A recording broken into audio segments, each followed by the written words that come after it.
Buenos días, bienvenido a este espacio donde hablamos las cosas sin censura, las cosas como son. Soy Lupillo González y pues hoy vamos a tocar un tema bien interesante. Hay una propuesta de un grupo de diputados del PT a las cuales, bueno, pues también se suma el mandatario estatal Ricardo Gallardo, donde dice: se debe de pagar como salario mínimo 8,000 pesos. Ese debe ser el salario mínimo para San Luis Potosí. Y aquí viene el tema y por eso esta mañana lo vamos a debatir y analizar. ¿Realmente es viable? ¿Se puede? ¿Legalmente se podrá? ¿Existen formas de llevarlo a cabo? Bueno, pues para eso están aquí nuestros invitados que nos van a platicar sobre el tema. A mi derecha está una activista de derechos humanos, una abogada conocedora del tema, aguerrida y una persona que le entiende precisamente al tema, y ella desde la óptica jurídica nos va a decir si se puede o no se puede. Mi querida Natalia Castillo, a la cual le agradezco que esta mañana esté aquí con nosotros. Al contrario, Lupillo, muchas gracias por la invitación. Y obviamente, como el tema se va a debatir en el Congreso del Estado, de ahí es donde se sabrá qué pasa con el tema, pues está precisamente un legislador local en esta mesa, un representante popular, el diputado Mauricio Ramírez Coniche, al cual le agradezco como siempre su disponibilidad de asistir a este espacio. Muchas gracias, Mauricio. Muchas gracias, Lupillo. Mucho gusto, Natalia. ¿Cómo estás? Pues, ¿qué les parece? ¿Qué les parece si escuchamos y vemos lo que dice tu compañero, el diputado René Ollarvide, que nos manda su postura y nos platica si se puede y si existe un andamiaje legal para que se pueda tener como mínimo 8,000 pesos de salario en San Luis Potosí? Muy buenos días, Lupillo, ¿cómo estás? Un fuerte saludo a ti y a todo tu auditorio. Oye, rápido te comento en el tema de la propuesta que estamos trabajando de la mano con el gobierno del Estado, de incrementar a 8,000 pesos el tema de los salarios aquí en San Luis Potosí.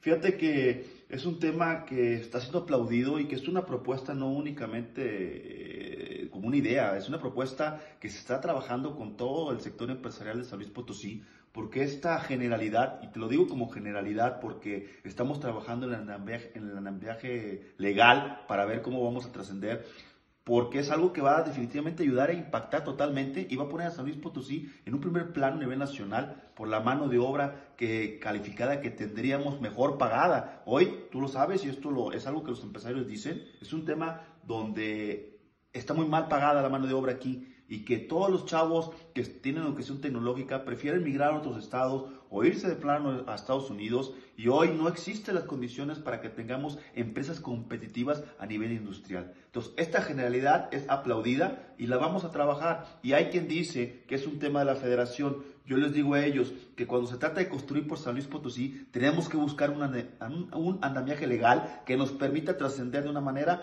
tan importante para conseguir este logro. ¿Ya escuchaste a tu compañero?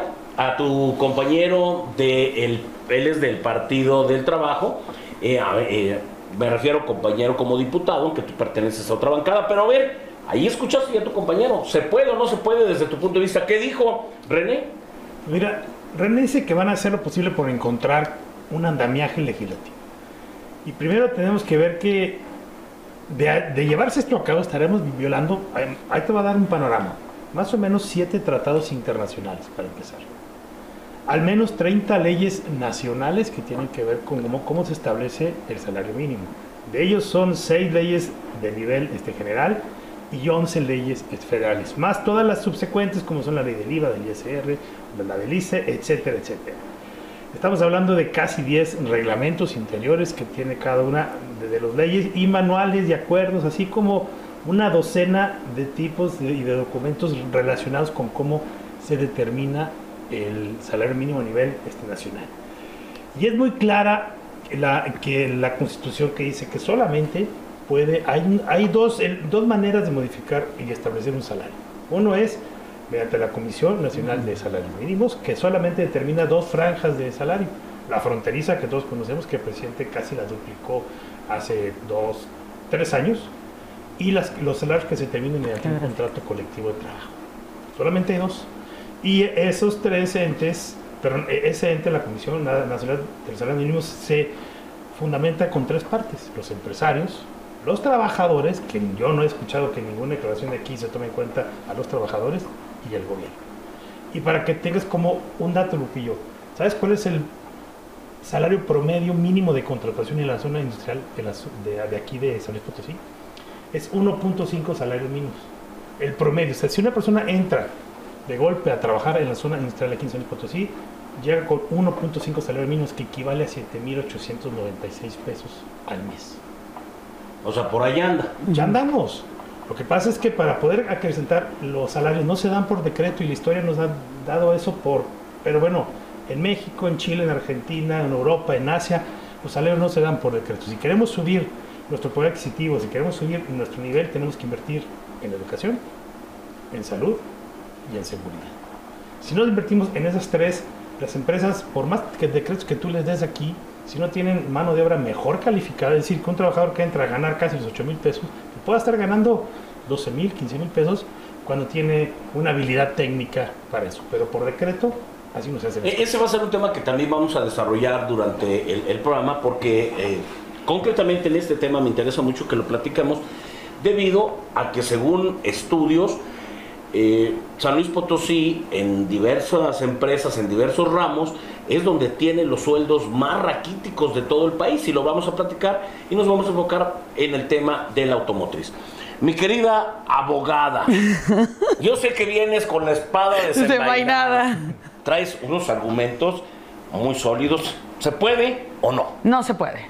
Así de plano. O sea, yo creo que estamos en un gobierno total y absolutamente populista, autoritario y con una oposición silenciosa. O sea, no es... A ver, para la gente que estamos en calle y que estudiamos todo este engranaje, como dice el diputado, perdóname, la ley no hay engranajes. La ley se tiene que respetar, nuestra Carta Magna, nuestra Constitución, que es el ABC de los diputados, la tienen que leer. El artículo 73, fracción 10ª, es clarísima. Primero, no son competentes. No hay engranajes para las facultades de los congresos, para empezar. O sea primero les digo que vayan y lean, y el 123, ¿vale? Que están armando el engranaje políticamente, y que hay un silencio, con el respeto que me merece el diputado, el mismo gobernador populista que tenemos, que prefiere dar pan y circo, lo dijo: no hay oposición, todos somos amigos. No, perdona. En el Congreso debe de haber oposición hasta para hablar de estos temas tan delicados. O sea, no podemos tener un gobierno, como él dice, como lo escribió Pigmalión, como él mismo se describe en su libro famoso, ¿no? Pigmalión era un griego de la antigua Grecia, perdón, discúlpame la redundancia, monarca, que para conseguir sus deseos y sus expectativas era escultor, hacía esculturas y así conseguía el amor. ¿Qué quiere decir? Pues tenemos esculturas en las oposiciones. Pero a ver, callados todo el mundo cuando la ley... Lupillo, lo que tenemos que hacer es leer nuestra Constitución, inclusive del Estado. Las facultades que tiene el gobernador, las facultades del legislativo, las facultades del judicial. Pero aquí, habiéndolo así como tú dices y como lo comenta Mauricio, así a rajatabla, no se puede. No se puede. Pero yo lo que medio entendido es que van a realizar algunas acciones donde creo que desde su punto de vista sí se va a poder. Y las vamos a platicar en unos segunditos en nuestro segundo corte. Regresamos así, de volada.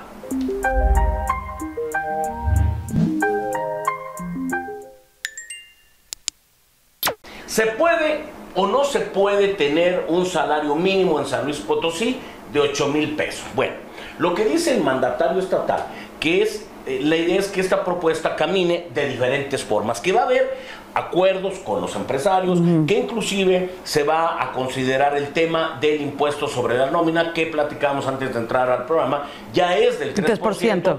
Creo que el punto 5 está destinado, está etiquetado para el pago del realito, que son puros problemas. Pero bueno, por ahí dice que va a haber una parte. Y luego platicaba que si se da este aumento de los 8,000 pesos como salario mínimo, la idea es que aplique inclusive hasta para gente que está en la informalidad, para inclusive también para las personas que trabajan en el hogar, como labores, etcétera. Entonces, vamos a decir... Dijo amas de casa. No dijo, o sea, no dijo trabajadoras del hogar. Pues las amas de casa todavía no hay ninguna retribución. Okay. Pero vamos a tratar de entender qué es lo que quiso decir. Lo que quiso decir. No hay alguna posibilidad, tú que eres diputado y le entiendes un poco más al tema de cómo se manejan las cosas allá adentro. ¿Cómo se pudiera hacer? ¿O tú no ves ninguna posibilidad? No, dentro del marco de plano, ¿no? Vigente. Pero algún acuerdo empresarial mediante la exención de impuestos. Se podrá sacar... Natalia nos va a decir que no, porque ya me explicó por qué, pero a ver, me gustaría escuchar. Y no se puede. Y ahorita lo No hay manera. No hay manera. Que se pueda, de plano. El artículo 123 de la Constitución es clarísimo. Claro quién está facultado para eso. No hay manera. No hay manera. No hay forma. Pero yo veo a René Ollarvide muy convencido. Pues que se ponga a estudiar. Sí, tal vez vayan a sacar... Pues es que ese es el problema. Sí, tal vez se les ocurra sacar el salario del Potosí. Bueno, pero... Y ahí será un invento... ¿Pero se puede? Pero no tiene ninguna validez. O sea, no tiene ninguna validez como tal porque no hay una medida coercitiva ni una medida referencial hacia ese... Haciendo acuerdos con las empresas y luego después devolviéndole la inversión con lo que hayan pagado de excedente del salario mínimo a 8, ¿no hay manera de retribuirles eso fiscalmente? Pues mira, a la mayoría de las empresas esto sería realmente, primero, ¿bajo qué criterio lo deducirían? Vamos a empezar. Por la ley del ISR y la ley del IVA, ¿bajo qué criterio? O sea, oye, es que hay un salario, por así decirlo, que se llama del Potosí, pues te va a voltar el SAT y decirte, pues qué bonito nombre, qué padre, pero ¿de dónde está? La ley, pues, sobre la renta, la ley del ISR es esta y los parámetros son estos. ¿No es por ahí tú? Pues yo como empresa grande que tengo más de 2,000 trabajadores, puedo decirte, y me dan eso, diría, pues qué padre, qué buena intención, está muy loable el tema. Pero yo tengo un parámetro, a mí me auditan, yo reporto a la Bolsa de México, de Frankfurt, de donde quieras, yo me tengo que ir en función de un marco jurídico nacional. Exactamente. ¿Tú no le ves tampoco por el lado empresarial algún resquicio? Mira, a lo mejor lo que están buscando es sobre el impuesto a la nómina, que a lo mejor van a querer ahí negociar un poco, es medio... Se puede decir truculento esa situación de decirle a las empresas, bueno, ayúdame a ser populista y yo te echo la mano con este impuesto a la nómina. Pero es que tampoco por ahí. No. Porque el impuesto a la nómina está en otros, su función es otra, Lupillo. Entonces yo no le encuentro esa que dice, estamos maquiavelando, ¿no? ¿Por qué mejor el gobernador no le dice a los empresarios, oye, 0 impuesto a la nómina? Y entonces tú, empresario, tienes la obligación de decir lo que nuestra Constitución potosina, nuestra Constitución mexicana dice, calidad en el salario mínimo. O sea, sí se podría. Pero es que eso sí se podría. ¿Sí? ¿Por qué el gobernador, en lugar de andar de populacho, se avienta a decir, ya no quiero este impuesto para mí? Porque al final de cuentas dice que es para estructura. Pues yo veo la zona industrial en pésimas condiciones, discúlpenme. Veo las calles más que con chapopote. O sea, en San Luis no tenemos una calidad de vida, y tú mismo lo has dicho, salario bajo, porque geográficamente es de los más bajos, y es una ciudad carísima para vivir.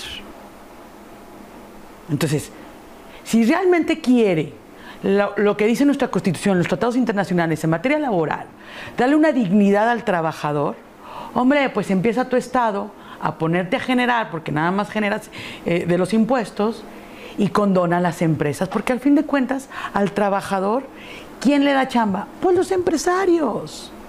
Entonces, ayuda a los empresarios a tener impuestos que les son, bájaselos. Pero es que mira, aquí viene la parte donde yo así lo entendí, que yo creo que va por ahí, ¿no? Van a llegar a algún acuerdo el gobierno con los empresarios, porque históricamente, yo lo hemos analizado varias veces aquí en esta mesa. Por ejemplo, cuando llega la General Motors a San Luis Potosí, que es una cantidad muy fuerte de gente de inversión laborando, pues entonces dices, qué padre, ¿no? Pero luego vamos a hacer un comparativo. ¿Cuánto le está pagando esta empresa a la gente que trabaja en el sector automotriz? Y entonces la misma empresa le paga mucho más en otras partes del país, como en Ramos Arizpe aquí, y luego te dicen, ¿por qué aquí en San Luis le pagaste menos a los empleados del sector automotriz? Ah, es que me brincaron las empresas, porque voy a desestabilizar su mercado, porque históricamente las empresas potosinas pagan poco a los empleados. Entonces, que no venga un foráneo y me alborote el mercado pagando más.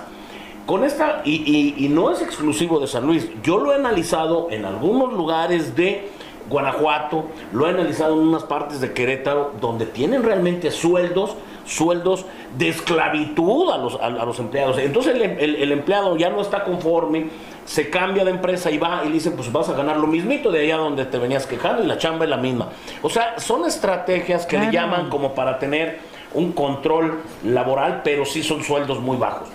Con esto vamos a decir, tratando de ser así, viendo positivamente lo que propone el Ejecutivo, que sí se pudiera pagar estos 8,000 pesos como mínimo en general, porque a lo mejor, como tú mencionas, Mauricio, en la zona industrial hay otro potencial y todo, pero esto va a aplicar para todo. Tú tienes una pequeña refaccionaria, tienes una vulcanizadora, tienes una cocina económica, es de 8 como mínimo.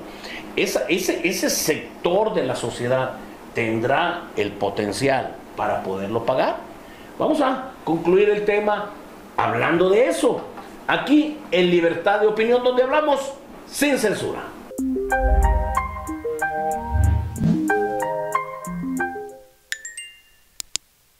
Platicamos en el bloque anterior, Mauricio, en caso que se diera esta propuesta, nosotros haciendo el trabajo de ellos, como quien dice, ¿no? Pensando un poco cómo sí se puede. Se podría, ¿no? Que hubiera un acuerdo con el sector empresarial. Vamos a decir que se puede y que queda como 8,000 pesos el salario mínimo. Hay una parte de la sociedad, ya lo platicamos, la gente que tiene una fondita, la gente que tiene una vulcanizadora, el que tiene una pequeña refaccionaria, etcétera. ¿Sí consideras tú, Mauricio, que haya forma de amortiguar ese sueldo de 8,000 pesos como mínimo con ese tipo de negocios pequeños?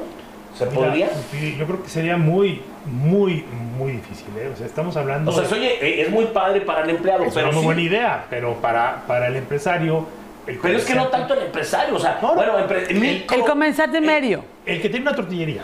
La persona que genera un empleo, aunque sea uno. Yo tengo una tortillería en Cerritos, yo tengo mi máquina, trabajo y tengo 1 o 2 empleados. Por más que quiera yo pagarle 8,000 pesos al mes, no te da no te da. Entonces, si me forzan a eso, pues voy a acabar cerrando el negocio. Esa es una parte. No hay una manera, pues porque esto se determina por oferta y por demanda y por las condiciones del contexto. No es lo mismo vivir aquí, en la zona metropolitana de San Luis, que vivir en Cerritos. No hay manera. Y luego, estamos hablando de una tortillería que tiene una economía pseudo-formal, ¿no? Tiene un local, paga luz, paga renta, tiene un salario. Bueno, pero una señora que vende gorditas en el entronque de donde quieras, ¿cómo le va a hacer? ¿Cómo le vas a medir? ¿Cuánto gana? ¿En función a qué?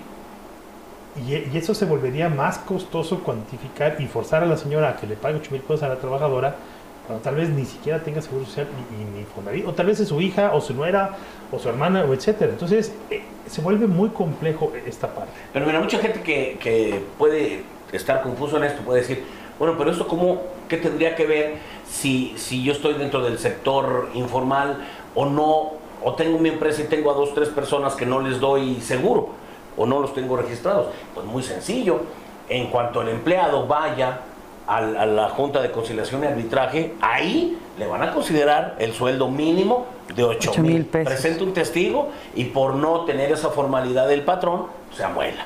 Entonces, tratando de hacer un poco el tema, así como lo hicimos con Mauricio, en caso que se diera, que buscaran el andamiaje como ellos quieran y que se llevara a cabo, aunque aquí en la mesa se dice ustedes como conocedores del tema no lo ven posible, pero que existiera un resquicio o llegaran a un acuerdo con los empresarios, ¿qué pasaría? ¿Cómo lo ves? La gente en general te va a decir, Natalia, ¿por qué? Pues 8,000 pesos, nos conviene, es un buen tema. Claro. Pero, ¿cómo lo ves? Es un tema de expectativa, no es un buen tema. ¿No? No, es una expectativa. Pero si le preguntas a la gente... Pero si le preguntas a la todo el mundo va gente, decir, todo el mundo quiere sí, ganar 8,000 pesos. Sí. como mínimo. Como mínimo. Pero ¿cómo le haces a un comercio informal? Porque lo dijo. Sí, sí. que El aplica comercio para todo. informal tiene que... Pagar 8. O sea, ¿pero cómo? O sea, ¿cómo? Si es informal, ¿Qué no está pasa reglamentado. con los contratos de honorarios? ¿Qué pasa con con todas aquellas personas que no estamos en el rubro de lo empresarial? Y que, por ejemplo, gente como yo, gente que somos independientes, que tenemos secretaria, que tenemos pasantes, que tenemos eso, ¿cómo vamos a regular si el mercado no te da? O sea, tú no ves el potencial. Al contrario, en la San Luis yo Potosí. creo que va a ser un efecto en contra, porque como dicen, ya no voy a tener empleados. Mi changarrito lo voy a cerrar. No. Haz políticas públicas para que los medianos empresarios, aquellos que tú quieres regular, tengan unas mejores ofertas de trabajo. O sea, si tu estado, ayúdale a que los primeros 3 meses, 6 meses, tengan becarios. Pagas tú. Pero eso Concursos fue de un programa capacitación. federal, Lo que sea. Manuel, ¿funcionó o no? Funcionó en unos sectores. Pero también los puedes hacer estatal, porque tú tienes una junta de conciliación estatal, porque tú tienes programas de secretarías que puedes perfectamente ayudar a esos pequeños empresarios. Entonces, sí, cuando arranquen, ya puedes imponerles los 8,000 pesos. Pero, Lupillo, en una sociedad como la potosina, donde estamos hartos de vivir de expectativas. Venimos de gobiernos fracasados completamente. Bueno, es que precisamente quien ya lo no está vendas proponiendo expectativas. nos dice que tienen los argumentos para hacerlo. Entonces, por eso voy a tratar de hacer otro programa para que vengan y nos expliquen, porque desde su punto de vista, manera de conclusiones, no ven por dónde. A como está la ley A manera de ahorita, conclusión. ¿Cómo está la ley? No. a como está la ley no hay manera que se pueda. Se me ocurren 2 ideas. Mejor, en vez de hacer un pillo, darles un subsidio para que se haga vivienda aquí a cada trabajador. Sí. Como se hace en Yucatán, como se hace en otros estados. Dice, a ver, un trabajador, ¿quieres una ayuda al trabajador? Directa. Subsidio para vivienda. Otra es el impuesto sobre nómina. Distingámoslo por código postal de donde es el trabajador. Exactamente. Y ese dinero llévalo a esa colonia, Exactamente. a ese barrio, a esa comunidad. ¿Para qué? Para que mejoren la escuela, para que hagan un camino, para que... Eso es, con lo que tienes en tu mesa, poder hacer algo que realmente tenga impacto. O da becas para estudiar, pero que tengan reciprocidad. Tú tienes promedio y avanzas, te apoyamos con una beca. Si nada más estás No, como no un Mimi, cheque en blanco. No. porque eso detiene la productividad de la sociedad en general. Demostrado también en muchísimas. A nivel A manera de internacional. conclusión, Natalia, entonces, ¿tú no le ves por dónde? Yo no le veo por dónde. Por desgracia, no hay oposición en el Congreso que le pare todo ese tipo de payasadas. Pero si Y a nivel- quien lo propone dice que sí se puede. Bueno, y a nivel social y en calle, yo lo que creo es que necesitamos una calidad de vida, pero no es en cuestión de reformas populistas. Es en cuestión precisamente de darle al ciudadano potosino oportunidades de poder tener una mejor vida. Y estoy de acuerdo con el diputado. O sea, ayúdame a mejorar mi estilo de vida. Con programas estatales, ahí sí métete. Pero no te metas con las atribuciones del Congreso General. Bueno, según ellos sí se puede, entonces vamos a hacer otro programa. Bueno, que Lupillo, vengan y nos vamos platiquen cómo a le van estar hacer, ¿no? a punta de amparos. Yo me comprometo Ande. a empezar, así como las moscas, amparazos tras amparazos. Porque creo que la sociedad, como los abogados, como nosotros, activistas, debemos ya enfrentar este tipo de populacho a punta de amparazos. Pero bueno, vas a ver, la gente dile que van a ganar 8,000 pesos y Ándale. Es el Es que ese es el objetivo de vender. Es una cuestión Bueno. literal populista, pero no con un trasfondo y un No. soporte jurídico. Ya veremos si se Vamos a puede. esperar que la o presenten. no se Es más, vamos a esperar a que la a que la presenten. Y yo voy a aquí, invitar, obviamente, a quienes me aseguran que sí se puede, para que nos abran más el panorama, porque esta mañana la conclusión es, no ven por dónde, No hay manera. y esa propuesta de los 8,000 pesos está muy difícil. y que se pongan a estudiar, por favor. Perfecto. Muchas gracias, el diputado Mauricio Ramírez Conichi, diputado local de San Luis Potosí, que esta mañana pues, nos haya dado sus puntos de vista y que haya asistido a este espacio sin censura. Muchas gracias, Mauricio. Gracias, muy Lupillo. amable. Muchas gracias. Y la aguerrida Amigo, gracias. Natalia Castillo, amiga, abogada, muchas gracias por haber estado gracias. aquí con nosotros. Y pues le agradezco que siga todos los miércoles este espacio de libertad de opinión donde hablamos las cosas como son. Que tenga usted un excelente día. Soy Lupillo González.